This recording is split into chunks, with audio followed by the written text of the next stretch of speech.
ఈరోజు ఆరాధన వాక్యంగా ధ్యానం చేసిన యెషయా గ్రంథము 44వ అధ్యాయము 22 నుండి 24 వరకు మనం చదివాము. ఇందులో ఉన్నటువంటి విశేషాలు చాలా గొప్పవి, చాలా ఆశ్చర్యకరమైనవి. ఏమంటున్నారు? మనిషి ఎడల ఆయనకున్న విధేయత, లేక మనిషి ఎడల ఆయనకున్నటువంటి ప్రణాళిక, మనిషి పాపము చేసి పడిపోయిన స్థితిలో ఉన్న మనిషిని ఆయన ఎలా విడదీశాడో, లేక ఎలా విడిపించాడో ఎంత గొప్పగా చెప్పబడిందండి ఈ మాట. చూడండి, మంచు విడిపోవునట్టుగా నేను అతిక్రమములను, మబ్బు తొలగినట్లుగా నీ పాపములను తుడిచివేసి ఉన్నాను. స్తోత్రం కలుగునుగాక. ఎంత గొప్ప మాట అండి.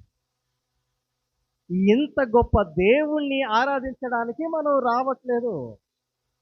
ఎంత విశేషకరమైన కనికరము కలిగి నీ అతిక్రమములను, నా పాపములను, నీ పాపములను, మన అతిక్రమములను తుడిచివేసిన దేవుణ్ణి ఆరాధించడానికి ఎంత ఆతృతపడి రావాలండి. ఈ నా పాపాలు విడదీసి నిన్ను నన్ను శుద్ధీకరించే దేవుణ్ణి ఆరాధించడానికి మనకెందుకో మనసు రావట్లేదు, వెళ్ళాలన్న ఆలోచనే రావట్లేదు. ఈ దేవుడు సామాన్యమైన దేవుడు కాదండి. సమయం ఉన్నప్పుడు వెతికామా, మనకు మేలు కలుగుతుంది, చూద్దాములే అన్నామా, రేపటి దినము నీది కాదు, నాది కాదు.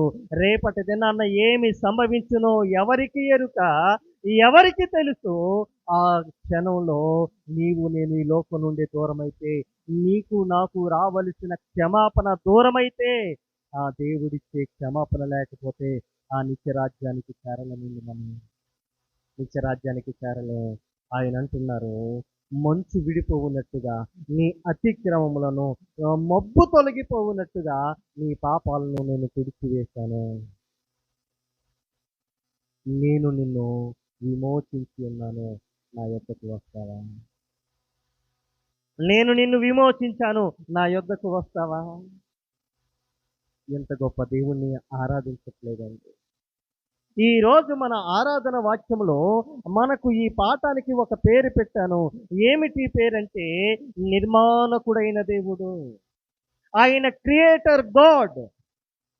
ఆయన నిర్మాణకుడు, సృష్టిని సృష్టించిన దేవుడు, ఆయన సర్వాన్ని శాసించిన దేవుడు.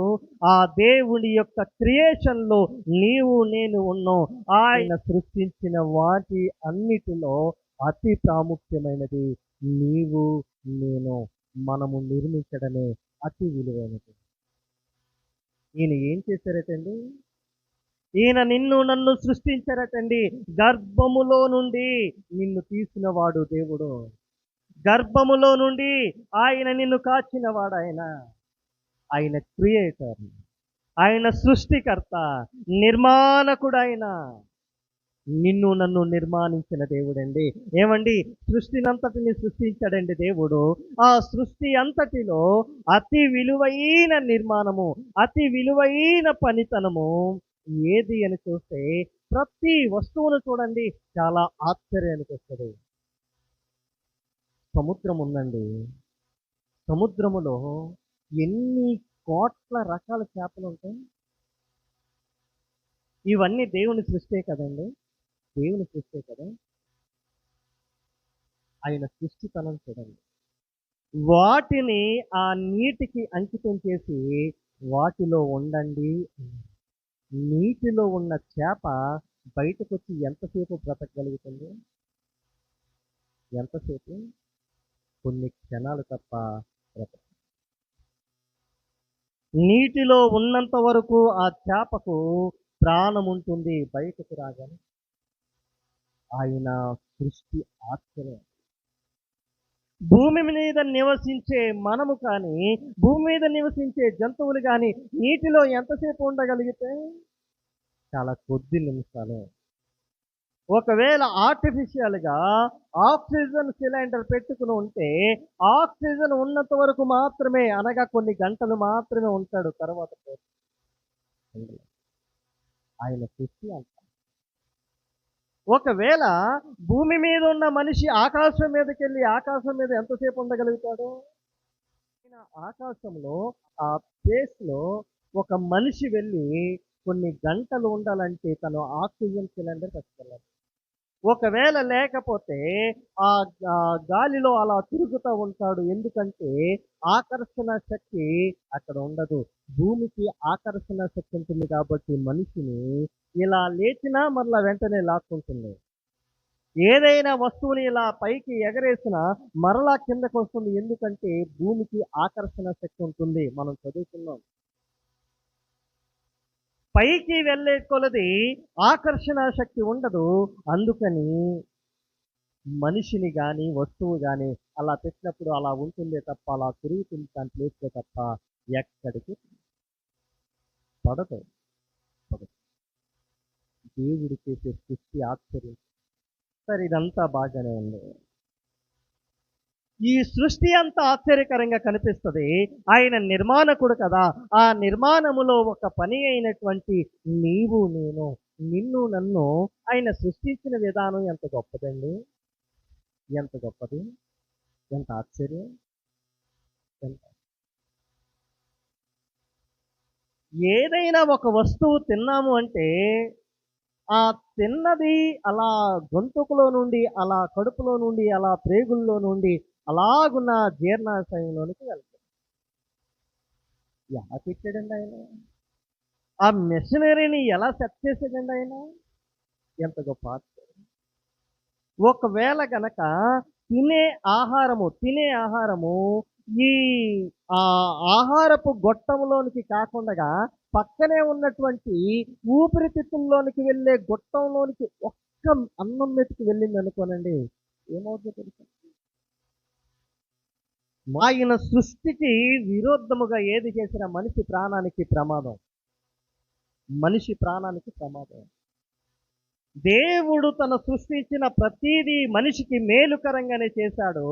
దేవుడు సృష్టించిన దానిని మనిషి దురాలోచనతోటి మనిషి చేసే ఆలోచనల వల్ల మనిషికి కీడే తెచ్చుకున్నాడు తప్ప మనిషికి మేలైతే కాదు. కాదు.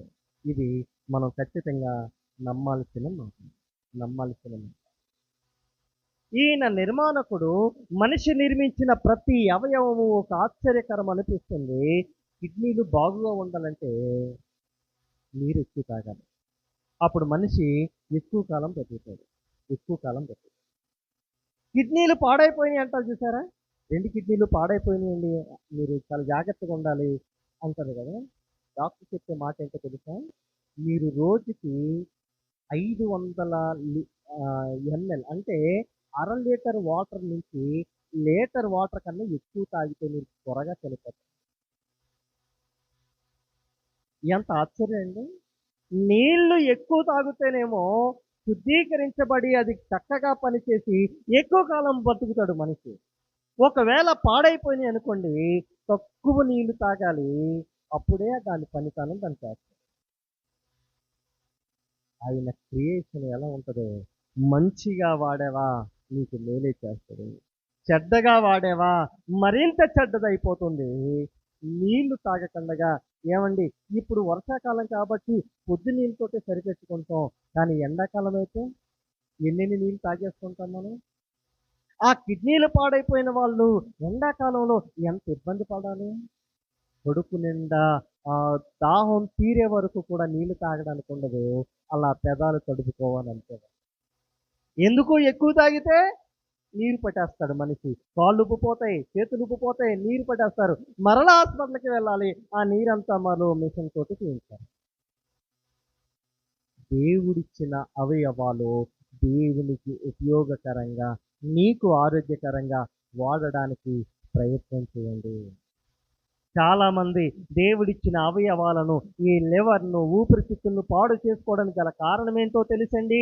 ఆయన నిర్మాణకుడు నీకు నిర్మాణించిన ప్రతి అవయవము నీకు మేలుకరము, నీకు ఎంతో శ్రేయస్కరము. కానీ దేవుడిచ్చిన ఈ అవయవాలని చేతులారా మనిషి పాడు చేసుకుంటున్నాడు. ఎలాగంటే మంచి ఆహారం, చాలా విలువైన ఆహారం ఎదురుగా పెడుతుంటే ఈ మనిషి ఏం చేస్తాడంటే కొంచెం మట్టి, కొంచెం చెత్త, కొంచెం గడ్డి, కొంచెం గాదం వేసుకొని మిక్స్ చేస్తున్నాడు. నా మాట మీకు అర్థమైంది? నా మాట మీకు అర్థం దేవుడు నిర్మాణకుడు. ఆయన నిర్మించిన నీ దేహము ఆయనకు దేవాలయము. ఈ దేవాలయములో ఉన్న ప్రతి వస్తువు, ప్రతి అవయవము దేవునికి లెక్క చెప్పాలి నువ్వు. నా ఇష్టమేండి, నేను మందు తాగితేనండి నా ఊపిరితిత్తులు పాడైపోతే నేనే కదా పోతాను, నీకేంటి అంటవేమో. దేవుడిచ్చిన ప్రతి అవయవానికి దేవునికి లెక్క చెప్పాలి. ఇష్టానుసారంగా తాగుతాను, ఇష్టానుసారంగా తందనాలాడుతానంటే కుదరదు క్రైస్తవుడా. క్రైస్తవ సోదరి, దేవుడు అనుగ్రహించిన ఈ దేహాన్ని దేవునికి పరిశుద్ధంగా ఇవ్వాలి. లేదు లేదు, నాకు శరీర కోరికలు ఎక్కువ, నేను చూసిన ప్రతి వారిని నేను కోరుకుంటాను, నేను పాపం చేస్తానంటే కుదరదు. నీ దేహము పరిశుద్ధంగా ఉండాలి. అప్పుడే దేవుడు నీ దేహాన్ని మహిమ దేహంగా మలుస్తాడు. ఇది మర్చిపోతున్నారు చాలా మంది.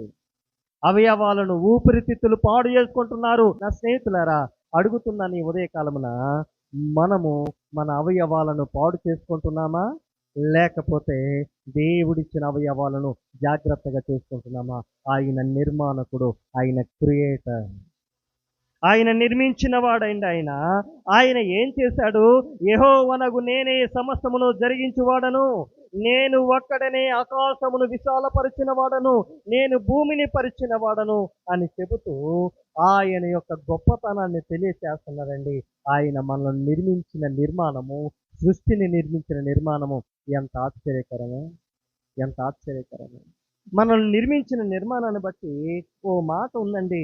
కీర్తనల గ్రంథకర్త ఏమంటారంటే 139వ కీర్తన 15వ చరణంలో ఓ మంచి మాట మాట్లాడతారు.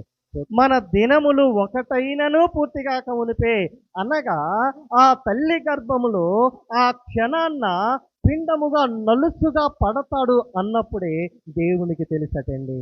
నీవు నేను కూడా నీ తల్లి గర్భములో రూపింపబడక మునిపే నీ గురించి, నా గురించి ఆయనకు తెలుసు. నీ జీవితం, నా జీవితం ఎలా ఉంటుందో తెలుసు. నిన్ను నన్ను ఆయన ఎలా నిర్మించాడో, ఆ నిర్మాణకుడైన దేవుడికి ఆ కనుమరుగైనది ఏదీ లేదంట. నీలో ఉన్న ప్రతి ఎముక, నీలో ఉన్న ప్రతి నరము, నీలో ఉన్న ప్రతి అవయవాన్ని చాలా క్షుణ్ణంగా చూడగలవాడు. మనిషిని, పాడైపోయిన మనిషిని, ప్రభువా నన్ను క్షమించని ఆయన పాదాలు పట్టుకుంటే ఆయన మరలా నిన్ను బాగు చేసి నూతన సృష్టిగా చేయగల దేవుడు. దేవునికి స్తోత్రం కలుగును గాక. ఆయన నిర్మాణకుడైన, ఆయన సృష్టికర్త, ఆయన ప్రేమ చేత, ఆయన కృప చేత మనలను ఆయన దరి చేర్చుకున్నాడని ఎఫెసీ గ్రంథకర్త మొదటి అధ్యాయము 6-7 వచనంలో అంటారు.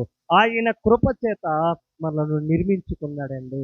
ఆయన ప్రేమ చేత మనలను దగ్గరకు తీసుకుని ఆయన స్వహస్తాలతో నిన్ను నన్ను చేశాడు. ఆయన హస్తముల చేత నిర్మించబడ్డాము. మనము సామాన్యులము కాదండి. నేను ఏమి చేయగలను, నేను బలహీనుడను అని మనం అనడానికి వీల్లేదండి.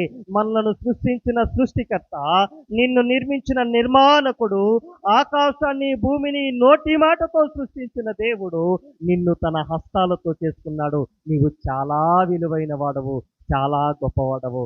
ఆ నిర్మాణకుడైన దేవుణ్ణి ఆరాధిద్దామా? ఆ సృష్టికర్త అయిన దేవుణ్ణి మనసారా ప్రార్థన చేద్దాం.